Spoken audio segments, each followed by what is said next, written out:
My name is Ethan. I live alone in a small apartment in Ohio. Nothing strange ever happens here. At least, not before that night. I woke up to a missed call. No ringing, no vibration, just one voicemail. The timestamp said something impossible. This is not a story about ghosts. This is a warning. I didn't notice the voicemail right away. It sat there for 3 days. One missed call. No number. Just unknown. I don't usually ignore voicemails, but this one felt heavy. Like my phone itself didn't want me to open it. On the 4th night, at 2:17 a.m., my phone lit up on its own. Same notification. One new voicemail. I was wide awake. I hadn't slept properly since my wife, Laura, died. I told myself it was nothing. Glitch. A wrong number. Still, my thumb hovered. Then I pressed play.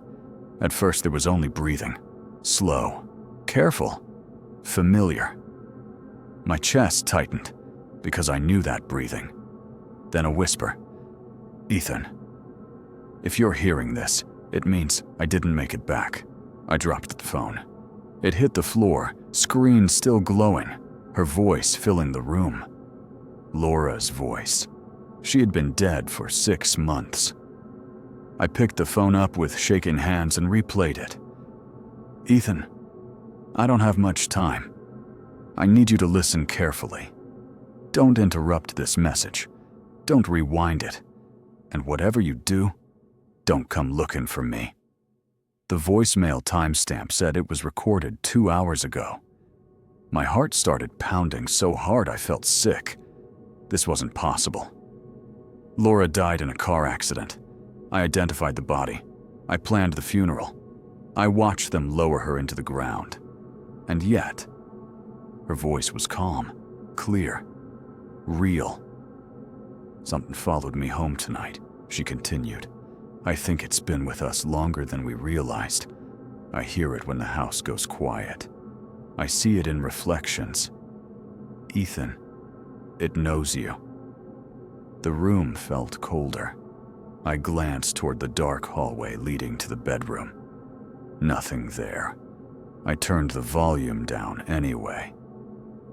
Do you remember the old voicemail you saved from me? She asked. The one where I was laughing about burning dinner. You played it when you couldn't sleep. I swallowed. I had done that hundreds of times. That's how it learned my voice, she said. That's how it learned how to talk. My stomach dropped. This thing doesn't take people, Laura whispered. It replaces them. The voicemail crackled softly. I made a mistake. I answered a call I shouldn't have. It sounded like you. It asked if I was home. My phone buzzed. An incoming call. Unknown number. I rejected it instantly. Laura's voice grew urgent. If you're hearing this, it means it's trying you next. It will sound like someone you trust. It will know things. Only they should know. Do not answer. The lights in my living room flickered. Once, twice, then steady again. I stayed perfectly still. Ethan, I'm so sorry, she said softly. I tried to fight it. I tried to stay myself. But it's getting harder to remember what I sound like. Her voice wavered. I can feel it listening, waiting for me to stop talking. The voicemail timer froze at 2:09 remaining. My phone buzzed again. Incoming call. This time the caller ID said, Laura. I stared at it. The photo was there. The one from our anniversary. My hands went numb. The voicemail resumed on its own. If it calls you while this message is playing, Laura said, do not answer. That means it's close. The phone vibrated violently in my hand. The call kept coming. I silenced it and threw the phone onto the couch. The apartment felt wrong now, like the walls were leaning in, like the air was listening. Laura's voice dropped to a whisper. I hid this voicemail where it wouldn't think to look. Old phones, old accounts, places it doesn't care about. That might buy you time. Time for what? I wanted to scream. Ethan, it's standing behind you. I spun around. Nothing. Just my reflection in the dark window. Except, my reflection smiled a half-second late. The voicemail ended. My phone screen went black, then lit up again. Missed call. Laura, 12 times. A new voicemail notification appeared instantly. Hands shaking, I pressed play. This time, it wasn't Laura. It was me. My voice, perfect down to the smallest detail. Hey, it's okay. I'm home. You can answer. I backed away until I hit the wall. The phone slipped from my fingers and slid across the floor, stopping near the hallway. From the bedroom, I heard a soft footstep, then another. Slow, careful, like someone learning how to walk. My phone buzzed one last time. Incoming call. Ethan. He understood then. The voicemail wasn't a warning. It was goodbye. Because whatever was wearing Laura's voice was done with her. And now, it knew exactly how I sounded when I was afraid. The call kept ringing, and from the darkness behind me, my own voice whispered, "Answer it." Hey, you didn't delete it, did you? That's okay. I wouldn't have either. I need to clear something up before you panic, or worse, start believing the wrong version of me. First, I'm not trapped. Not the way you're imagining. Where I am now doesn't feel like a place. It feels like a pause. Like the moment after you say something you can't take back. But before anyone reacts. Time works strangely here. I've been here long enough to get used to it, and short enough to still remember what forgetting feels like. You're probably wondering which one of us left. It wasn't him, it was me. The voice you heard before, the scared one, the apologetic one, that was the version that belonged with you. The version that hesitated, the version that still asked permission. I don't do that anymore. When the switch happened, I understood something he never did. The apartment wasn't the trap. Attachment was. I can see him now, living the life I used to worry about ruining. He laughs easier. He doesn't overthink his words. He even leaves voicemails without stopping to delete them. You helped with that, by the way. So, thank you. You might feel relieved hearing this. You might feel angry. Or you might feel that quiet ache. The one that shows up when something ends without asking your opinion. That's normal. What's not normal is what's about to happen next.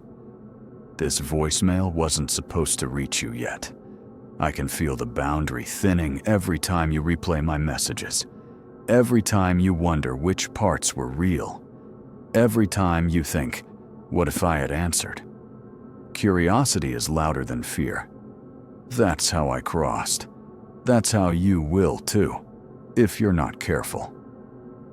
Don't misunderstand me. I'm not warning you. I'm explaining. If you ever stand in a room that suddenly feels like it's waiting for you, if your phone buzzes and your name looks unfamiliar, if you hear your own voice say something you don't remember recording, that's not an accident. That's an invitation. And when it happens, you'll understand why I sound so calm now. Because once you stop trying to hold on to who you were, there's nothing left to be afraid of. This is where I hang up. Not because I'm done talking, but because you're about to start listening. I know you didn't expect a message this long. I didn't expect to leave one either. But my phone says I've been talking for 3 minutes already, and that feels right. Like if I stop, something worse happens. I'll start simple. I'm not lost. I know exactly where I am. That's the problem. Do you remember that thing I used to do? Leaving you voicemails instead of calling, because I could never say things properly when you were actually listening? I'd rehearse, delete, re-record. Funny how now I don't care how this sounds. I came back to the apartment tonight. I know, I said I never would. But I needed proof that I wasn't imagining things. Everything is still here. Same walls, same smell, same quiet that feels like someone holding their breath. Except, my phone rang the moment I stepped inside. It was my own number. No missed call, just a voicemail. Timestamp said it was left tomorrow. I laughed. I actually laughed. That nervous, okay, brain, nice try, laugh. Then I listened. It was my voice. Not a recording like this. Older. Tired. And it said, "If you're hearing this, don't stay. You don't have time to understand." I checked the room. I checked the locks. Everything normal. Too normal. That's when I noticed the clock in the kitchen wasn't moving. Second hand frozen. Minute hand shaking, like it wanted to run but couldn't. I got another voicemail. Same number. Same voice. "You always pause here," it said. "You think if you stand still, nothing can reach you." That's when I realized the messages weren't warnings. They were instructions. Each one told me something I was about to do. Sit on the couch, look toward the hallway, check the mirror even though I promised myself I wouldn't. I didn't want to listen.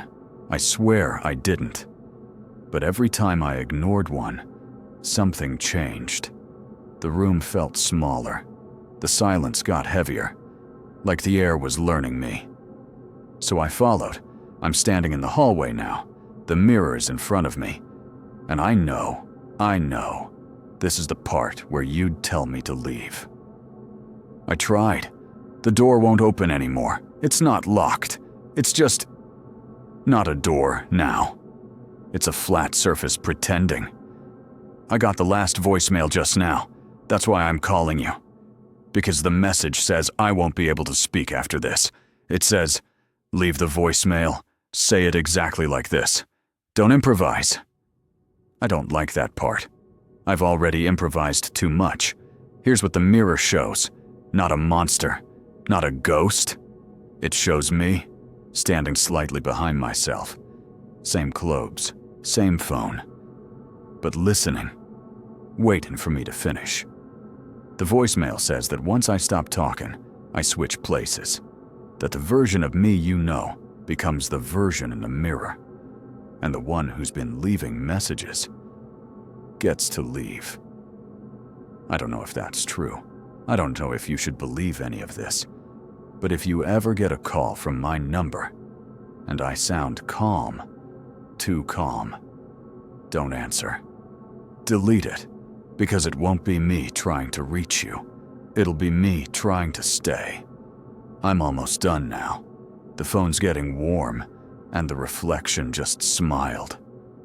If you remember anything about me, remember that I hated unfinished sentences. So I'm going to end this properly.